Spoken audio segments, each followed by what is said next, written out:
And I appreciate the number of people here. I also appreciate the almost overwhelming number of people who have emailed me or contacted me about this hearing. And, on Monday, the Federal Communications Commission closed the public comment period on its proposed rules to protect an open internet. And I wasn't surprised by the number of emails and calls I got in my office because the FCC got 3.7 million Americans made their voices heard. The issue is critical to consumers and businesses. An overwhelming number of the comments calling the FCC to enact meaningful rules that will protect consumers and preserve competition online. I should note I agree. I believe the FCC should heed their call. And this is the second hearing the Judiciary Committee has convened on this issue. The first hearing, which I chaired in Vermont this summer, was an important opportunity to hear voices outside the Beltway. Vermont-based small businesses now have a reach they only dreamed of, thanks to the transforming power of the internet. For the Vermont Country Store, it's long operated 2 retail outlets and a mail-order business. The internet now accounts for a remarkable 40% of its business, 1/3 of its employees, and they hire several hundred people. Logic Supply is based entirely online and sells industrial computers to consumers around the world. They both were very honest that they've reached a point in the size of them they could pay extra to jump over other people, but they don't want it to be that way because they said they never would have been able to start in the first place had they had to face that kind of opposition. Their testimony is simple: keep the internet an open playing field for small businesses so they can launch and thrive. Cabot Orton from the Vermont Country Store said, quote, all the small business community asks is simply to preserve and protect internet commerce as it exists today, which has served all businesses remarkably well, and he couldn't be more right. Martha Reed, the Vermont State Librarian, testified about the important role that libraries play in communities throughout the country, particularly those in underserved areas. She said all Americans, including the most disenfranchised citizens who would have no way to access the internet without the library, need to be able to use internet resources equally. So this testimony we hear today will underscore the importance of why net neutrality matters. It matters for our economic growth and competitiveness. I believe the internet is an equalizer. It can help break a lot of cycles of unemployment and poverty. It matters because the online world is the ultimate tool for free expression and democracy. A tool so powerful that it's helped topple totalitarian governments. Think about that. I mean, this is something even a few years ago, none of us could have even imagined. And if you have the internet become a 2-tiered system of haves and have-nots, controlled by a small number of corporate gatekeepers that destroys everything, has made it one of the greatest innovations, certainly in history. The FCC must act in a meaningful way to protect its openness. And meaningful rules would stop so-called paid prioritization deals that allow large corporations to drown out smaller competitors. I introduced legislation with Congresswoman Doris Matsui of California to require the FCC to develop rules to stop these deals. Now, whether our bill passes or not, the FCC should act to block this kind of behavior. You have to have rules that go beyond the antitrust laws, which play an important role as a backstop, but alone are not enough to promote and preserve free speech and innovation online. FCC's action will determine whether the internet as we know it stays open, vibrant, competitive, or whether it's going to become a place where only the most powerful have a say. I know the outcome the people in Vermont want. Now, Mr. Burnham, you talked about why a free and open internet is crucial for the businesses that are flourishing online. Others have raised concerns that if you have strong net neutrality protection, it's going to come at the cost of investment in broadband networks, Well, you worked at a large telecommunications provider. You've seen what happens. How do you respond to the concerns that net neutrality would come at the cost of investment in broadband networks?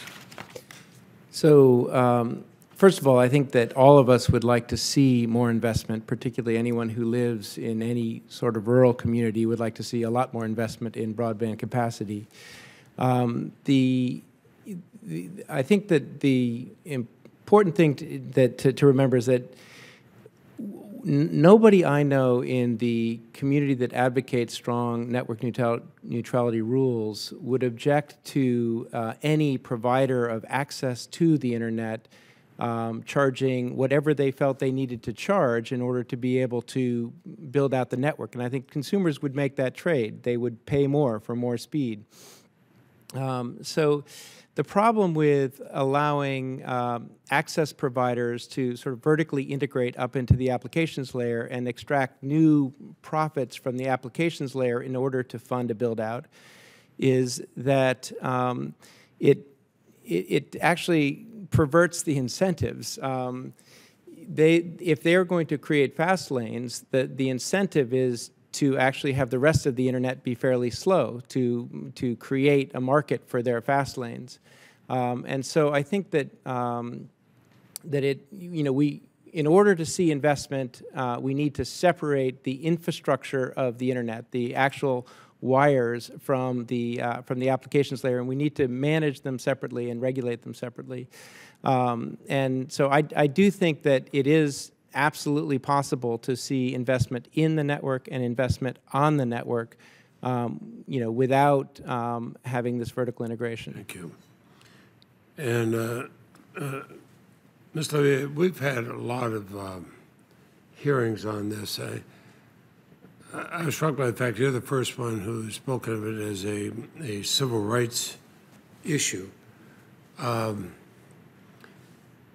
I'm going to ask you the same question I asked a number of businesses and others in Vermont when I had my hearing. Could you have launched your own series if the internet had been operating under fast lanes and slow lanes? No, sir, I could have not. I don't have deep pockets.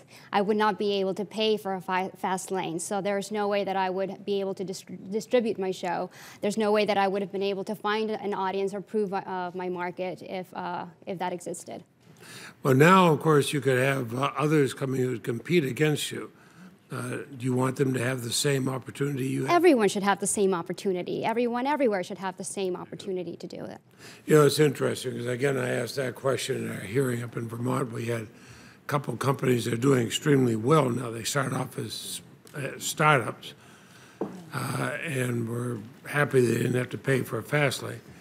They all said they could easily pay for a fast lane today because they've grown so large, but they don't want it. No, it's not fair. Okay, well, thank you. Thank you. Obviously, you preach to the converted, Mr. Chairman.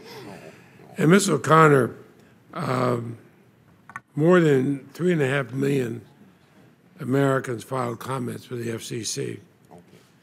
I think that sets a record. And I know the comments I've received have just been enormous. So I share your belief the FCC has to adopt strong and clear rules to protect the open internet. What's the best approach to do that?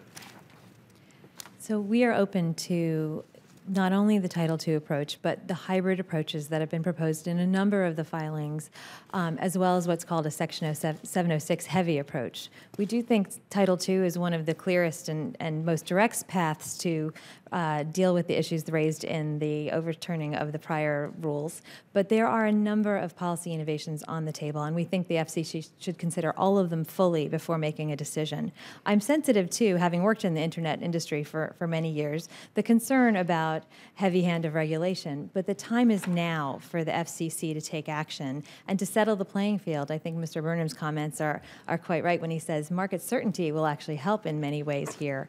So we are really asking for the FCC to take decisive action based on the principles of openness and focus on that as their goal. And Dr. Eisenach, I know in your testimony you said that in a paid prioritization world, the ISPs have an incentive to give startups the lowest cost access. But what if those startups are competing with products or services that are being provided by those who are paying the higher price? Are they going to have a conflict there?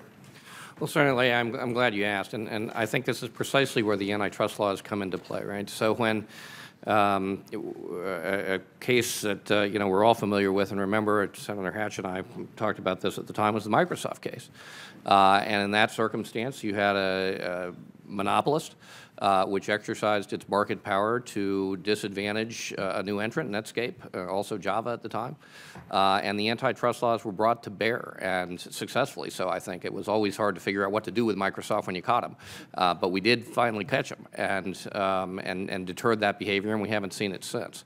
So that's an example of how the antitrust laws can come to bear in precisely the circumstances you're talking about. That's a legitimate concern. Mr. Burnham, how do you feel about that?